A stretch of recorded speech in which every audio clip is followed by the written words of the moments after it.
హుజురాబాద్ నియోజకవర్గ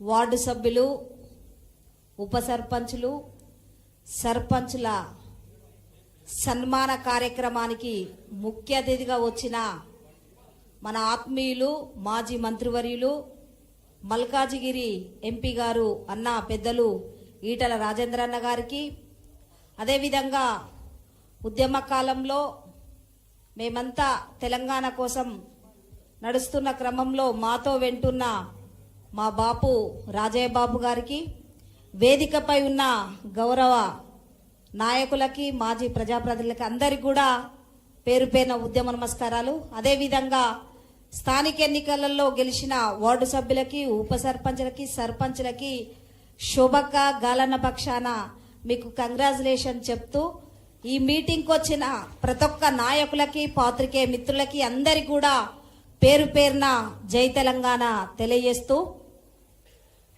నేను రెండే విషయాలలో ఆలోచన చేస్తానా చైర్లో కూర్చొని.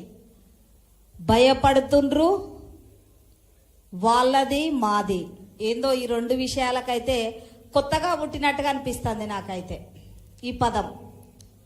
ఉమ్మడి రాష్ట్రంలో ఇది కమలాపూర్ నియోజకవర్గం. కమలాపూర్ నియోజకవర్గంలో ఒక పిలుపు ఇస్తే రాజేందర్ అన్న కోకొల్లలుగా జనాలు వచ్చి, ప్రజలు వచ్చి ప్రతి ఉద్యమాన్ని సక్సెస్ చేసిన చరిత్ర ఈ హుజురాబాద్ గడ్డకు, కమలాపూర్ గడ్డకు ఉన్నది. ఉమ్మడి రాష్ట్రంలోనే, అవునా కాదా?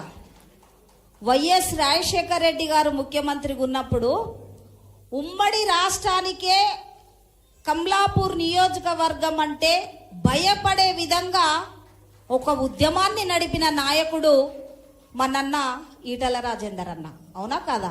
అంటే ఉమ్మడి రాష్ట్రంలో భయపడని మనము తెచ్చుకున్న తెలంగాణ, మనమంతా తెచ్చుకున్న తెలంగాణ, మన ఓనర్లం మనం, అవునా కాదా? కానీ వాళ్ళ అన్న కోసము ఆలోచన చేయడం ఏంది, వద్దనుడేంది, భయపడేంది? దయచేసి మీ అందరికీ ఒక బొడిగ శోభక్క గాలన్నగా మీకు విజ్ఞప్తి చేస్తున్నా, భయపడుతున్నాం అనే పదాన్ని తీసేయండి. మనల్ని చూసి భయపడే విధంగా ఉండాలి, అవునా కాదా? ఇంకొక విషయం చెప్తున్నా, ఈరోజు ఇంతమంది బాధపడుతున్నాం కదా, నాతో పాటు నేను కూడా 2 సార్లు ఓడిపోయే మనిషిన చొప్పదండిలో. నేను చేసిన పని ఎవడు చేయలే, అన్న నన్నంత ఈక్వల్గా చూసిండు. ఈ హుజురాబాద్ నియోజకవర్గానికి ఎంత డెవలప్మెంట్కు ఫండ్స్ ఇచ్చిండో నా చొప్పదండి కూడా అంత సమానంగా ఈక్వల్గా ఫండ్స్ ఇచ్చిండు నా నియోజకవర్గాన్ని. కానీ దయచేసి మీ అందరికి కూడా నేను హుజురాబాద్ నియోజకవర్గ నాయకులకి, ప్రజలకి విజ్ఞప్తి చేస్తున్నా, రాజేందర్ అన్నను పోగొట్టుకోకుండానే ఆలోచన చేయాలి. ఇలా మల్కాజిగిరి పోయిన తర్వాత మనం బాధపడితే ఇలాంటి కష్టాలే ఉంటాయి. కాబట్టి ధైర్యంగా గ్రామాలలో ఉన్న నాయకులు, కార్యకర్తలు ప్రజల్ని ఒప్పించి, మెప్పించి మళ్ళీ రాజేందర్ అన్ననే ఈ గడ్డ మీద పోటీ చేసే విధంగా ఉంటేనే మనందరికీ ఒక ఘనమైన గౌరవం దక్కే విధంగా ఉంటుందని నేను విజ్ఞప్తి చేస్తాను మీ అందరికి కూడా. కానీ ఒకటి గుర్తుపెట్టుకోండి, మోడీ గారి నాయకత్వంలో అందరం పనిచేస్తున్నాం. వస్తారు పోతారు. తెలంగాణ రాకముందేమో గివిల్లా తెలంగాణ తెచ్చే మోకాలని వంకర పెట్టినోళ్ళు మమ్మల్ని చూసి హుజురాబాద్ రోడ్డు మీద కూర్చుంటే, రైల్వే ట్రాక్ మీద కూర్చుంటే, పోలీస్ స్టేషన్లో కూర్చుంటే మమ్మల్ని అందరినీ చూసి జై తెలంగాణ నుండి మమ్మల్ని చూసి ఎక్కిరిచ్చిన వాళ్ళకి ఇవాళ పదవులు వచ్చినాయి. అది మాలాంటి నాయకుల వల్ల, ప్రజల దయ వల్ల అనేది గుర్తుపెట్టుకోవాలి వాళ్ళందరూ. కాలం అనేది అందరికీ ఒకేలాగుండదు. చలికాలం వస్తుంది, ఎండాకాలం వస్తుంది, వర్షాకాలం వస్తుంది. కాబట్టి మనకు వచ్చే రోజులు వస్తాయి.